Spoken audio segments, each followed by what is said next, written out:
Hi everyone, this is Cinema Screen HD. Today I'm going to talk about a horror action movie that was released in 1997, Anaconda. Directed by Luis Llosa, this film has an IMDb rating of 4.9 out of 10 and a Rotten Tomatoes score of 41%. Without wasting any more time, let's dive straight into the movie.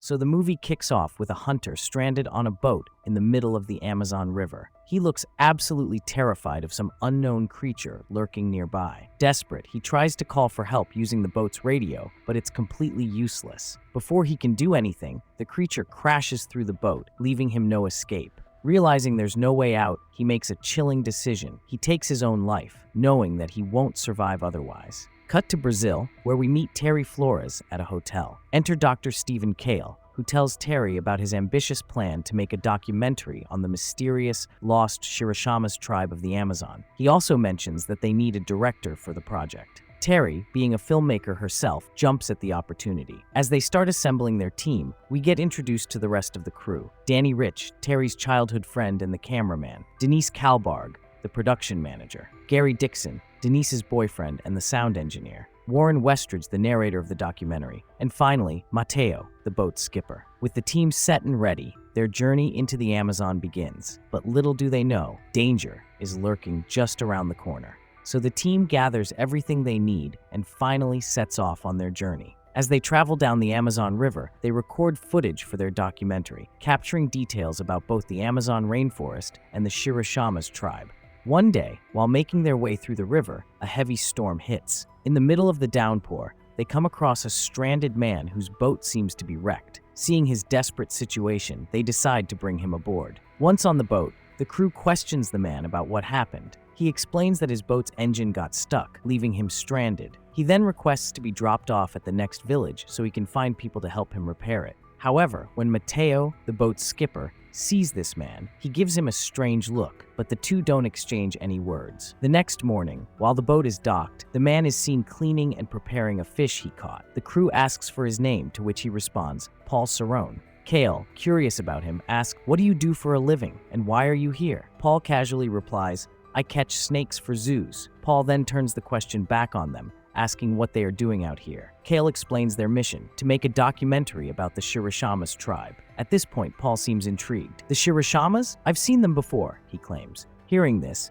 the crew gets excited. They ask him if he can lead them to the tribe's location. Paul, grateful for being rescued, agrees. "You saved my life, so I'll take you there." As their journey continues deep into the rainforest, the night falls, and we can see something astonishing, a massive snake hunting a black panther in the wild. The next day, as they follow Paul's directions further down the river, they come across a strange wooden idol carved by the Shirishamas. Paul explains that, according to legend, the Shirishamas worship giant snakes, particularly anacondas, as deities. He also mentions a sacred lake, rumored to be filled with these massive creatures. Paul then lays out their path forward. If you pass the waterfall and make it through the serpent-infested territory, you'll reach the land of the Shirishamas. But that's not all. If you keep going and cross the deeper waters, after 5 more days of travel, you'll find yourself in the heart of Anaconda territory. As they continue their journey, Paul suggests, "Let's head right from here," but Kale disagrees. "That's not happening. The Shirishamas are supposed to be further ahead. We should go left." He instructs Mateo to take that road instead. Annoyed by this, Paul turns to Mateo and says, "Then drop me off at the next village." That night, while the crew is resting on the docked boat, Gary and Denise venture into the jungle to record some sounds. As they're capturing audio, they suddenly hear something charging toward them from behind. Panicked, they scream and run back toward the boat. Hearing their cries, Paul rushes to the scene and shoots the creature, saving Gary and Denise. As he drags the dead animal back to the boat, he remarks, "You two got lucky."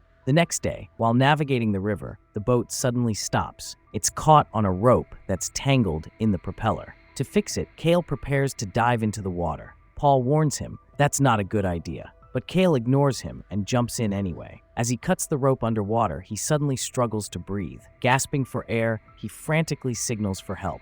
The crew pulls him back onto the boat, but by the time they do, he's not breathing. Thinking fast, Paul performs an emergency procedure on Kale, managing to save his life. Later, Terry and Denise tend to Kale, who is now in a weak, almost unconscious state, and give him medicine to help with his recovery. Realizing that Kale needs to be taken to a hospital, Terry says, "We should turn back." But Paul argues that would take more than 2 days. Instead, let's take this tributary. He points at an alternate river path on the map. With no other choice, they follow Paul's suggestion. As they move along the new route, they come across a massive wooden barricade built across the river. Without hesitation, Paul pulls out dynamite and blows it up.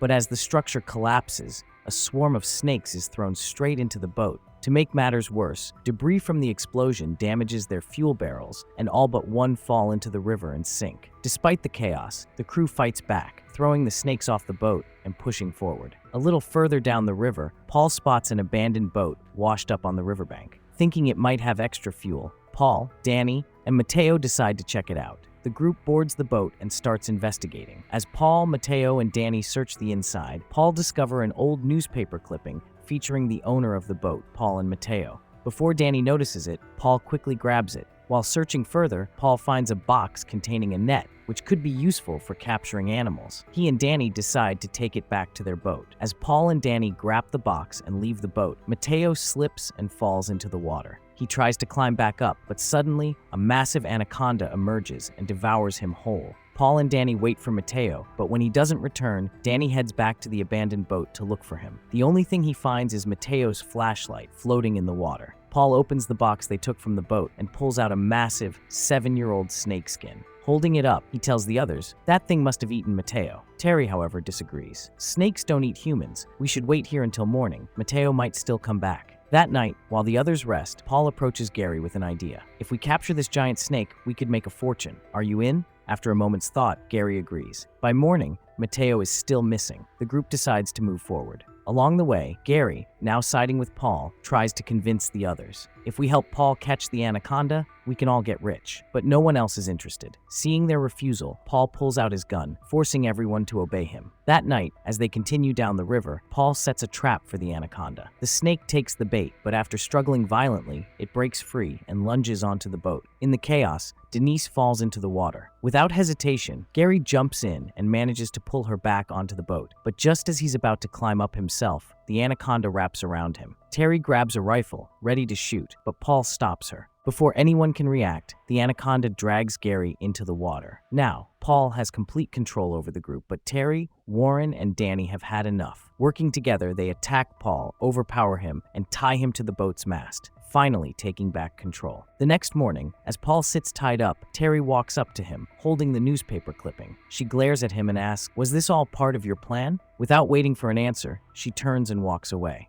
Meanwhile, Denise is devastated over Gary's death. As the boat drifts forward, Warren teaches Danny how to steer it properly, ensuring they stay on course. Soon, they arrive at the beautiful waterfall Paul had mentioned earlier. But before they can admire the view, the boat gets stuck on a rock. Acting fast, Terry, Warren, and Danny grab a rope, tie it to a nearby tree, and jump into the water to push the boat free. While this is happening, Denise, still mourning Gary, grabs a knife and approaches Paul, determined to kill him. But before she can strike, Paul uses his legs to overpower her, killing Denise and tossing her body into the river. No one else sees what happens. Back in the water, Terry and Danny manage to climb back onto the boat, but Warren is still struggling. Suddenly, the anaconda emerges, heading straight for him. Warren quickly climbs up the waterfall, but the snake climbs onto the tree and follows him, trying to wrap around him. Desperate, Warren jumps into the river, but the anaconda is too fast, it grabs him midair. At that moment, the tree snaps and crashes onto the boat, throwing Terry, Paul, and Danny into the water. They scramble back onto the boat,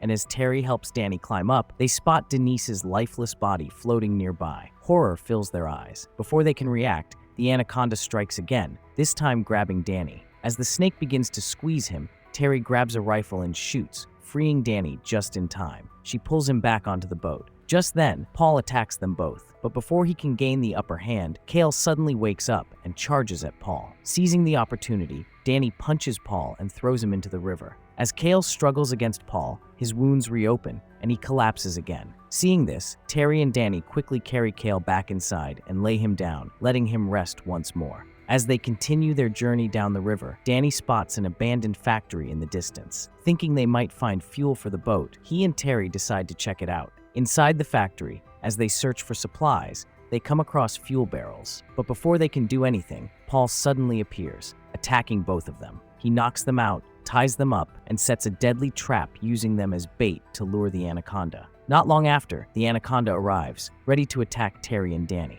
As it lunges at them, Paul tries to trap the beast, but the snake manages to escape. It then turns on Paul, grabs him, and devours him alive. With Paul gone, Terry and Danny manage to free themselves. But as they try to escape, Terry stumbles upon something terrifying: countless baby anacondas writhing in a nest. Realizing the danger, Danny and Terry come up with a desperate plan. They use the fuel barrels to set the entire building on fire, burning everything inside. As the flames rage, the giant anaconda catches fire and thrashes violently before plunging into the river. Thinking the nightmare is finally over, Danny and Terry prepare to leave. But just as they turn away, the burning anaconda resurfaces, launching one final attack on Terry. At the last second, Danny grabs an axe lying nearby and strikes the snake, finally killing it for good. With the ordeal over, they gather the remaining fuel and rejoin Kale on the boat. As they continue down the river, they finally encounter the Shirashama tribe, proving that Paul was right about their location. With the boat drifting forward, the film comes to a thrilling yet satisfying end.